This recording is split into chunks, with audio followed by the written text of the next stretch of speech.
Hello, it's Rob here and welcome to the 5th video in my build series on the Tamiya Aqroshot DT-03T.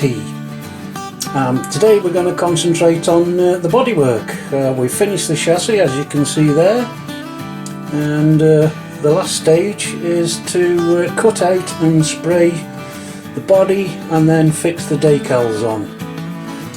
But before we start, I thought I'd run through some of the tools that I'll probably be using. If we come down here, we should see to begin with we've got some permanent markers. That'll be to mark out the lines where I shouldn't cut past, as well as I'll be going around the windscreens so that I can see better where to stick the decals, the window masks. We've then got a hole reamer. There's a few holes in the body that I'll show you that need to be cut out. We then got some straight polycarbonate scissors and some curved ones, if you can see there, for going around the corners and things. I've got a scalpel which I may or may not use for most of it.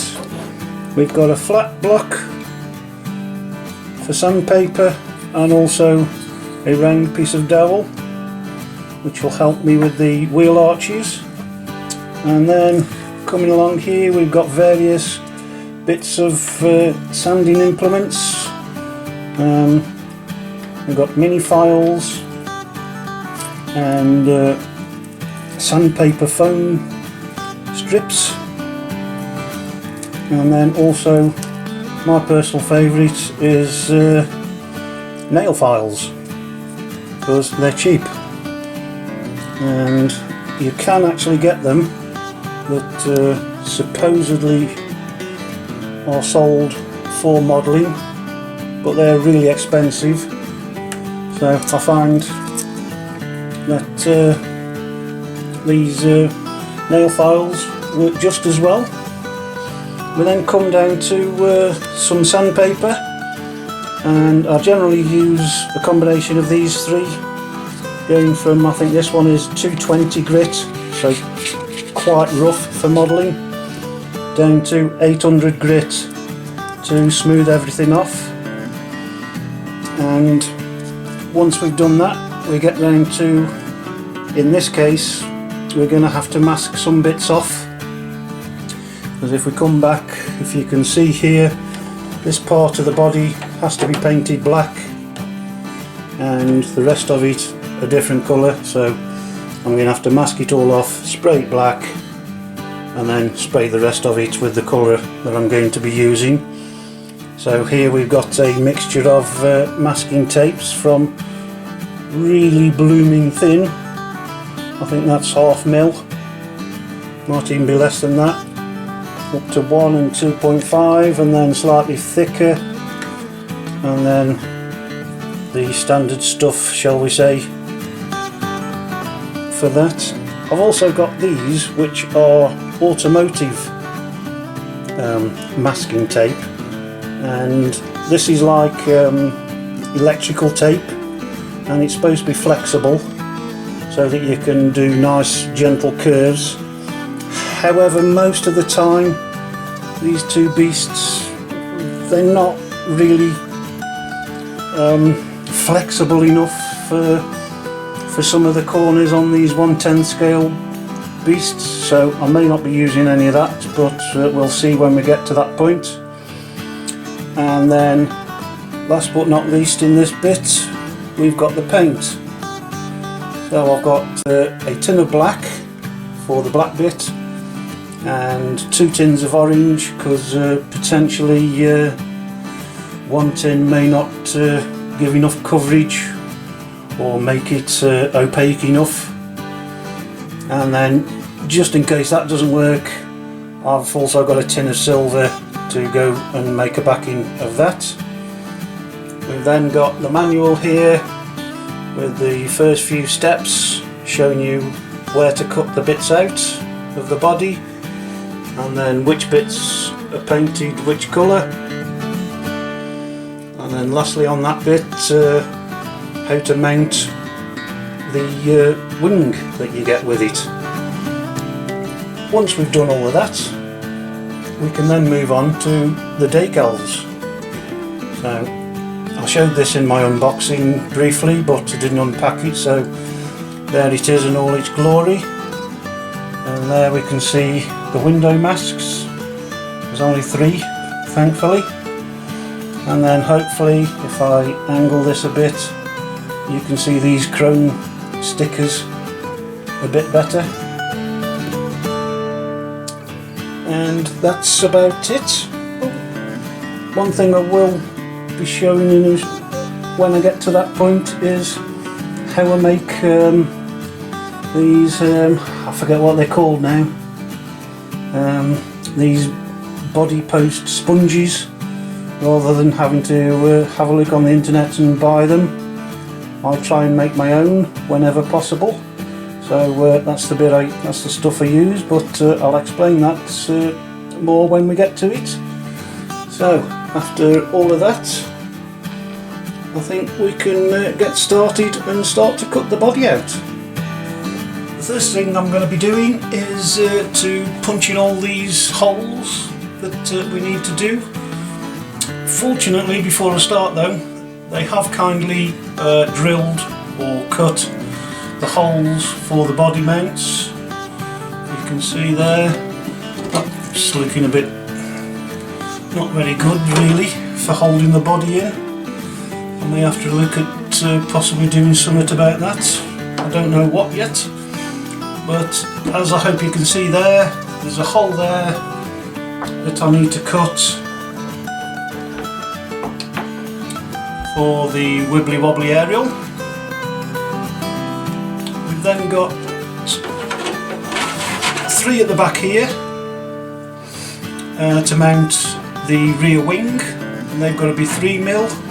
This one here is supposed to be 6mm, and then if we come to the back here, we've got the wing itself that we've got to cut out, and another 3mm holes here. So we'll get on with that first.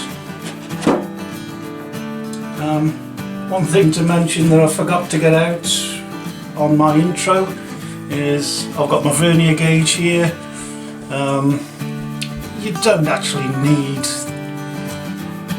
one of these, it's just I happen to have one, so I will use it.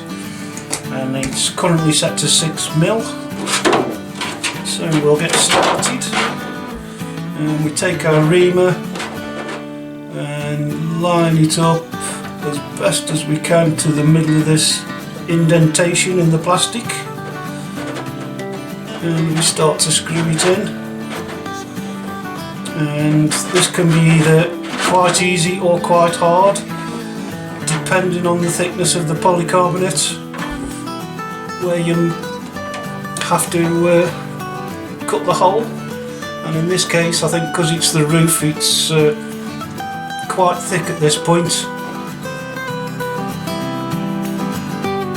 I can imagine that the ones down here may be a bit easier because the plastic's going to be thinner. But there we go, we're through now. And then it's just a case of keep winding it round in one direction. You might be able to hear it cutting, and the good thing with these is the bigger the hole gets, the quicker the hole gets bigger, if you know what I mean. So we get started like so.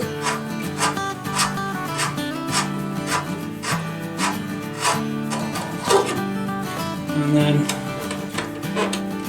what happens is you get a bit of crust, shall we say, on the underside. So to get rid of that and to hopefully flatten it all out again, where possible, I'll do some cutting from the other side, and eventually that will all come off, these bits here.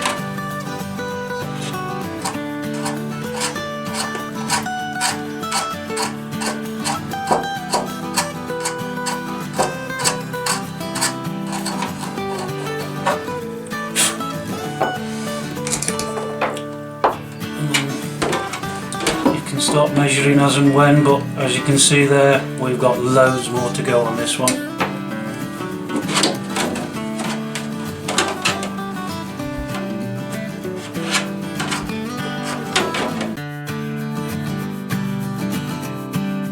Just a tiny bit more, and you may see some fraying on the outside as well, but don't worry about that, because there is a plastic film on the top of this as a paint overspray guard, shall we say, or masking.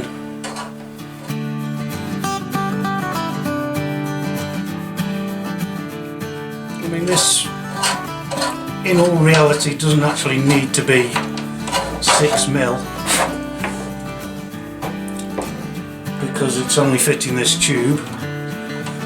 As you can see, that goes in really well, but I think the reason they do this is to give the wibbly wobbly aerial some wibbly wobbly room, because in the past I've had these tubes snap at the body joint when they've rolled over, so that's the only thing I can think of why they do it, or tell you to do it at 6mm.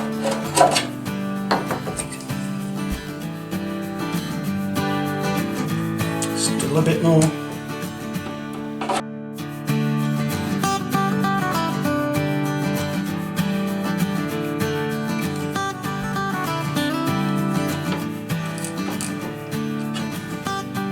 And there we go. Slightly over 6mm, but like I say, it's not critical. And then we can move on to the 3mm holes, and I'll just quickly show you one. This is probably going to be a really thin bit of polycarbonate. Yep, it's already through.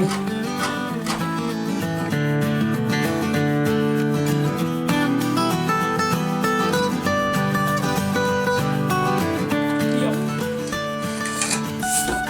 And that's how I do the holes. I'll continue with the other 5. We'll get back to it once I've finished. So I think that's enough for today, and I hope you've enjoyed watching, and I look forward to seeing you on tomorrow's episode, where I'll finish off the cutting out and we'll start the sanding. Thanks for watching. Bye.